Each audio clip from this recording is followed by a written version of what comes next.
Saudara, masih bersama kita di program Mutiara Iman dalam pembahasan perspektif dari berbagai agama mengenai moderasi beragama bersama dengan Bapak Dwi Argomursito MSI.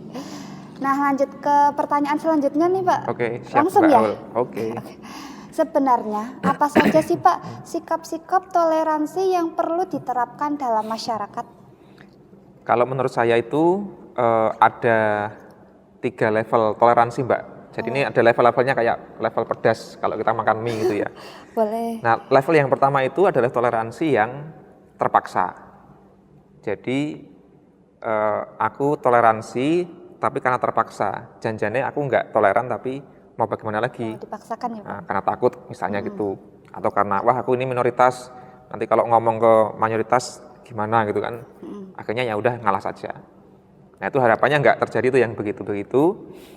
Level yang kedua itu adalah level yang toleransi yang dingin aja, yang apa ya, nggak peduli. Ya udah itu urusanmu, kamu mau kayak apa, beragama, beribadah dan seterusnya, silahkan. Urusanku, urusanmu ya urusanmu. Cuek aja. Iya, iya. Itu sudah toleransi, tapi kemudian apa ya, tidak terjadi relasi keharmonisan menurut saya. Yang level 3 yang harapannya terwujud menurut saya adalah toleransi yang ideal adalah aku tidak hanya mengizinkan mentoleransi orang lain yang beragama berbeda, yang etnisnya beda dan sebagainya itu, tapi aku bahkan bisa mendukung, bisa membantu, bisa mensupport, bisa ikut merayakan perbedaan itu. Nah, menurut saya di Indonesia yang perlu diwujudkan ya toleransi yang bahasa saya level 3 itu, tidak hanya terpaksa, takut, tidak hanya cuek, dingin, tapi bisa bahkan ikut bersama-sama berkarya, bersama-sama berjuang untuk sesuatu yang lebih besar untuk kemanusiaan dan sebagainya, sehingga tidak hanya melulu soal agama. Biar kayak ada simbiosis mutualisme gitu Betul. ya Pak? Toleransi mestinya simbiosis mutualisme, tidak hanya diam-diaman aja. Kan toleransi itu kan artinya menenggang ya. Kita punya istilah tenggang rasa. Jadi ini bukan soal karena diatur maka aku toleransi, tapi rasa itu kan dari dalam diri. Iya, betul. Gimana kalau aku jadi orang itu ya? Apakah dia nyaman apa enggak dengan keberadaanku misalnya gitu. Kalau kita melihat orang yang miskin, orang yang diperlakukan tidak adil dan sebagainya, gimana ya rasanya ya? Nah, toleransi itu lebih dalam pada soal kemampuan berempati, bisa ikut merasakan apa yang dirasakan oleh orang yang lain, agama lain, suku lain, apapun identitasnya tadi ya. Menurut saya itu yang perlu diwujudkan. Berarti seperti waktu kemarin nih peristiwa yang kunjungan Paus Fransiskus yang disambut oleh Imam Besar Nasaruddin Umar ya Pak? Ya itu di level mereka barangkali toleransi sudah nggak masalah ya. Di level yang sudah seperti Paus Fransiskus atau Imam Masjid Istiqlal, itu sudah nggak diragukan lagi.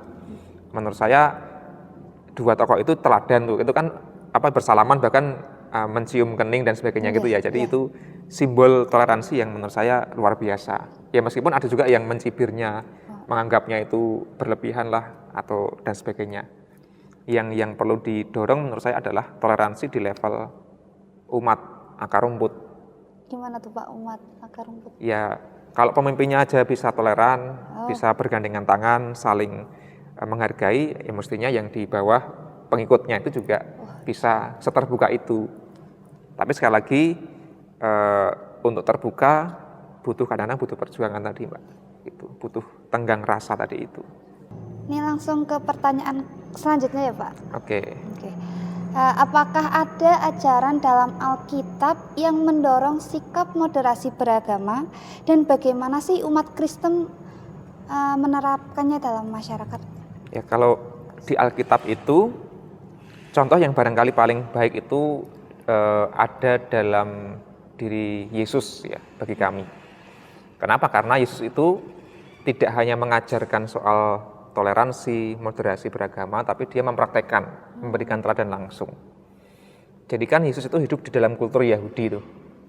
Waktu itu orang Yahudi sangat mengagumi identitasnya sendiri, di saat yang sama merendahkan bangsa lain, agama lain. Contohnya yang paling kentara itu adalah orang-orang Samaria. itu dianggap orang yang sudah nggak suci, orang yang sudah murtad dan sebagainya lah. Tapi Yesus itu ramah pada orang-orang Samaria itu, bahkan menjadikan orang Samaria menjadi teladan dalam kemanusiaan. Itu contoh. Lalu ketika Yesus itu berjumpa dengan misalnya perempuan Siro-Fenisia, itu jelas orang yang non-Yahudi, bangsa lain, agama lain. Tapi alih-alih Yesus itu menghina, merendahkan, justru Yesus bisa bergaul, menolong, menyembuhkan anaknya yang sakit, dan tidak menganggap perempuan itu najis gitu. Sementara waktu itu orang-orang Yahudi ya menganggap itu nggak boleh bergaul dengan mereka karena sangat eksklusif. Itu contoh. Yang berikutnya itu Yesus tidak hanya ramah pada orang yang beragama lain, beretnis lain, tapi juga yang secara sosial itu disingkirkan oleh masyarakat. Contohnya orang-orang yang berdosa, orang-orang yang sakit kusta misalnya gitu, atau pemungut pajak waktu itu, pemungut cukai itu dianggap ini sama masyarakat lah, ya, yang jahat, yang kotor. Tapi Yesus mau bergaul, mau makan bersama dengan mereka, sehingga kemanusiaannya sangat luar biasa. Nah itu yang bagi kami menjadi teladan bahwa orang Kristen harusnya toleran. Karena apa? Yesus sendiri toleran. Kan Kristen kan pengikut Kristus, pengikut Yesus, jadi ya harus meneladani.